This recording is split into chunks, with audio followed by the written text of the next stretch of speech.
Madam Speaker, at this time I'd like to yield 5 minutes to my good friend and the chairman of the Subcommittee on Oversight and Investigations, and also the author of this important piece of legislation, Representative Chris Pappas from New Hampshire. The gentleman from New Hampshire is recognized. Well, thank you very much, Madam Speaker, and I want to thank Chairman Takano and Ranking Member Rowe for their words as well as for their efforts to help us get to yes on this important piece of legislation. I rise in support of H.R. 5245, a bill I introduced along with my colleague, Congressman Max Rose, to fix some major problems directly affecting our veterans. Last year, I heard from one of my constituents, New Hampshire veteran Jeff Varney, who contacted my office for assistance.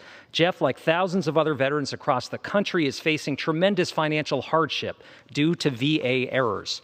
Jeff was in disbelief when the VA informed him that he needed to repay years of benefit overpayments because of an apparent error that VA made decades ago. So after a lifetime of service and through no fault of his own, Jeff was told he's on the hook for more than $11,000, even though VA produced no accounting of how these debts were accrued. Unfortunately, Jeff is not alone in this experience, and too many of our veterans are badly surprised when they receive letters saying they owe VA money.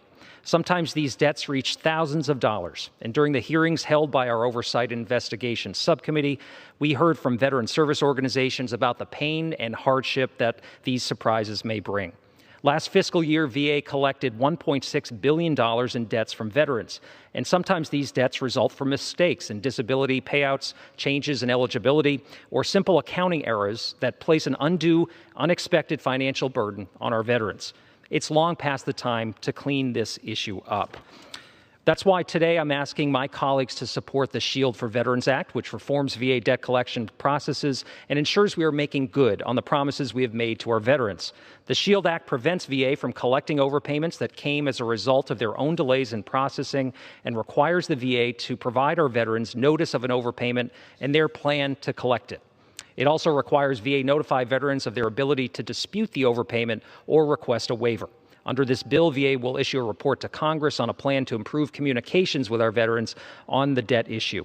The last thing that my constituent needs and other constituents need is to be hounded by debt collectors, especially if they've done everything right.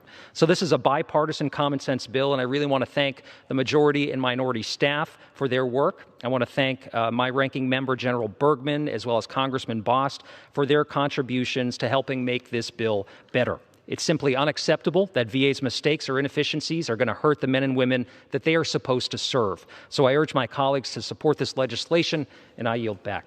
The gentleman from California reserves. The gentleman from Tennessee is